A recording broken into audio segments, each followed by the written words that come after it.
Bonjour à toutes et à tous, bienvenue sur KTV Kwezi FM, le 106.9 pour un temps de parole en direct à la radio et à la télévision. Et Dieu sait qu'il est important ce temps de parole, et Dieu sait qu'il va être spécial ce temps de parole, puisque l'on reçoit le président Bavi sur notre plateau, le président du SIAM. Président, bonjour. Bonjour Patrick, bonjour messieurs.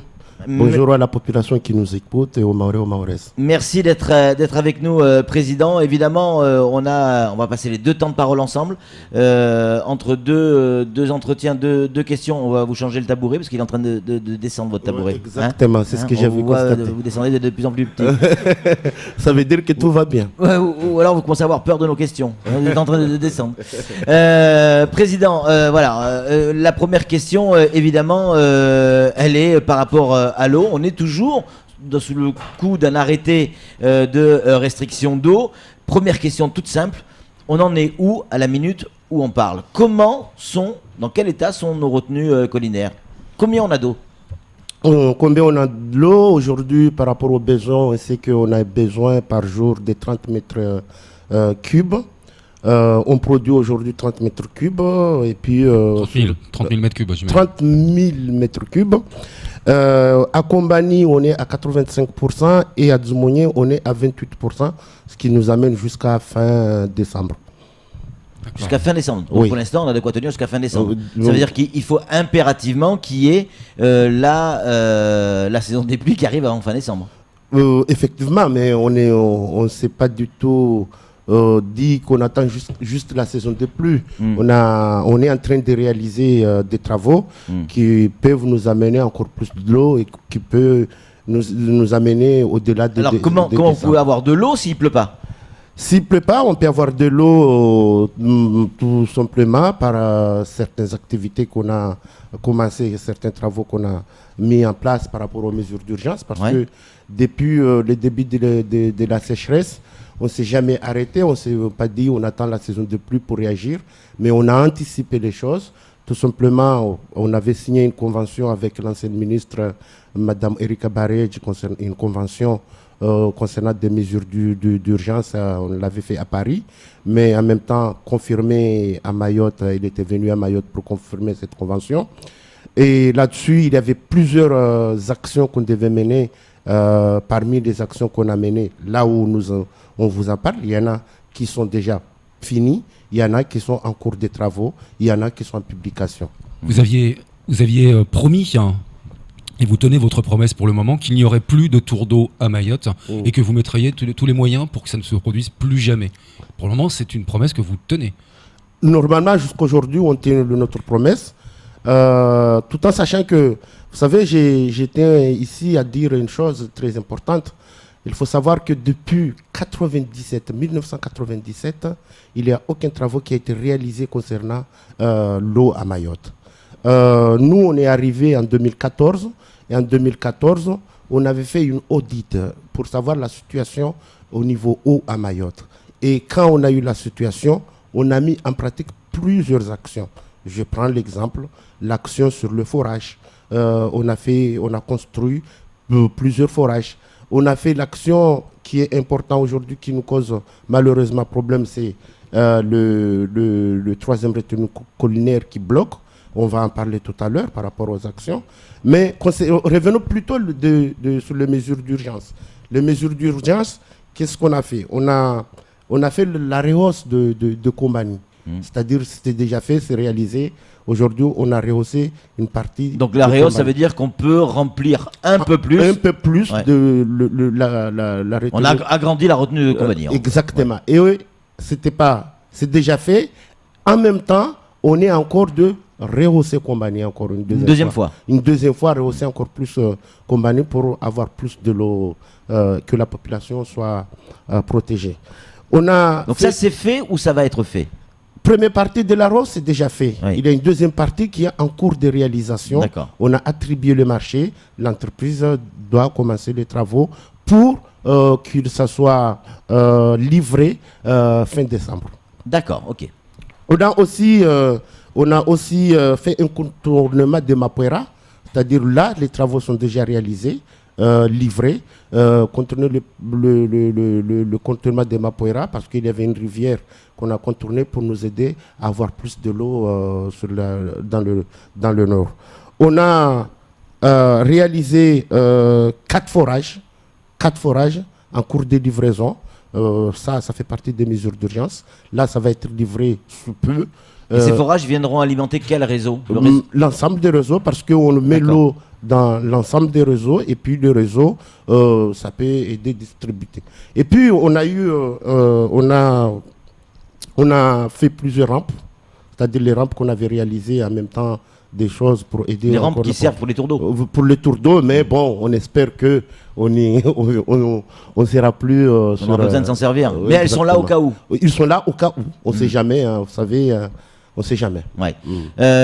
On nous avait expliqué qu'il y avait des mesures d'urgence pour que ça ne se représente plus. Rappelez-vous, sur ce même plateau, il y avait eu cette histoire de bateau qui devait arriver de la Réunion ou de je sais plus où, avec des tonnes de litres d'eau, des tuyaux qui devaient partir du bateau pour alimenter Dzoumonier.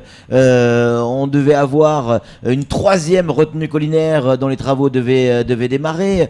De tous ces projets-là, on en est où? Parce que là, on a des mesures qui sont prises. Certains diront que ce sont des mesurettes, mais c'est pas ça qui peut sauver la population du manque d'eau si demain on devait avoir une nouvelle fois la sécheresse qu'on a eue l'année dernière. On est bien d'accord là-dessus? Exactement.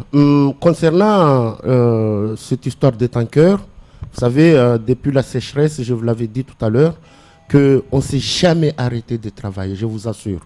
Tous les 15 jours, on a une réunion sécheresse présidée par le préfet de Mayotte, que je remercie énormément parce qu'il s'est donné à fond sur cette histoire de sécheresse. Ce qui fait qu'on étudie toujours la situation. C'est-à-dire qu'aujourd'hui, on a décidé d'agrandir l'usine de dessalement de la Petite Terre. C'est-à-dire qu'on va le rendre autonome. C'est-à-dire c'est-à-dire qu'on n'aura plus besoin de faire venir de l'eau de Grande Terre pour aller en Petite Terre, mais la Petite Terre, il va y avoir l'usine de dessalement qu'on va agrandir. Et ce sera suffisant pour alimenter toute la Petite Terre? Ça sera suffisant, tout est calculé, et la Petite Terre sera autonome. C'est-à-dire qu'on n'aura plus de l'eau, on n'aura plus besoin de faire venir de l'eau de Grande Terre pour aller en Petite Terre, mais la Petite Terre sera autonome. Tout en sachant que nous sommes conscients que la Petite Terre, il y a des vraies difficultés au niveau réseau. C'est pour cela qu'on a pris un bureau d'études qui fait des études sur l'ensemble du réseau de la Petite Terre, parce que la Petite Terre et les réseaux sont anciens, et ce qui fait qu'aujourd'hui il faut qu'on donne un coup de booster pour booster un petit peu le réseau de la Petite Terre. C'est pour cela que actuellement vous entendez qu'il y a des problèmes sur la vigie, on a un problème de stocker l'eau en Petite Terre, et on a sur le PPI qu'on a défini, parce qu'on adapte notre PPI selon les besoins du secteur. Le plan pluriannuel d'investissement. Exactement. Ce qui fait qu'aujourd'hui, on attend le résultat de cette étude. Dès qu'on aura ce résultat, on va mettre en pratique toutes ces mesures-là. C'est pour cela qu'on va, dans les mois qui viennent, on va commencer le réservoir de la Petite Terre. Tout en sachant que, vous savez, à Mayotte, même si on a la volonté de faire les choses, il y a un élément de blocage qui s'appelle le foncier. Et jusqu'à maintenant, c'était le foncier qui nous bloquait par rapport au réservoir de la Petite Terre. C'est pour cela que j'ai dit, je comprends parfaitement les réactions des habitants de la Petite Terre, parce que personne ne sera d'accord de vivre dans des moments comme ils vivent, hein, parce que quelquefois, l'eau, il y a des coupures, il y a des choses, mais encore une fois, je le dis ici, vous savez, dans une collectivité, il y a toujours continuité des services publics, mais moi, j'espère et je souhaiterais réaliser tous ces travaux pour que la personne qui viendra me remplacer en 2020, qui ne vit pas la même chose que ce que j'ai vécu. J'ai vécu des moments difficiles, parce que quand on a une population qui n'a pas de l'eau. L'eau, c'est la vie. Et quand on dit l'eau, c'est de la vie, on ne peut pas se permettre de vivre des moments difficiles ainsi. Bavi, est-ce que la solution pour Mayotte, c'est véritablement ces usines qui vont pouvoir permettre de retraiter l'eau comme en petite terre? Pourquoi je pose cette question? Si effectivement, et on va en parler tout à l'heure, si on construit cette troisième retenue collinaire, très bien, imaginons on va la construire, ce qui n'est pas encore fait à mon avis, mais on va en parler tout à l'heure. Mais s'il ne pleut pas, à quoi elle sert? S'il ne pleut pas, à quoi elle sert? Parce que c'est le problème qu'on a eu l'année dernière. C'est pas un problème d'usine ni quoi que ce soit, c'est qu'il ne pleut pas. Donc l'eau, il faut la trouver ailleurs. Construire une troisième retenue collinaire ici, il ne pleut pas. Vous savez, j'ai pas envie, je l'ai dit tout à l'heure, que j'ai pas envie que la personne qui me remplacera au SIAM en 2020 vive les mêmes choses que ce que j'ai vécu. C'est-à-dire que moi, avec mon équipe, parce que ce n'est pas le travail de ma vie, c'est le travail d'une équipe, une équipe technique, une équipe de politiques qui s'implique, qui travaille jour et nuit pour proposer des solutions à la population. Ce qui fait que nous, on va réagir, on réagit, on travaille. La troisième retenue collinaire, ça sera un plus. Ça sera un plus. Mais moi, je pense, à long terme, nous avons l'eau de la mer qu'on peut transformer.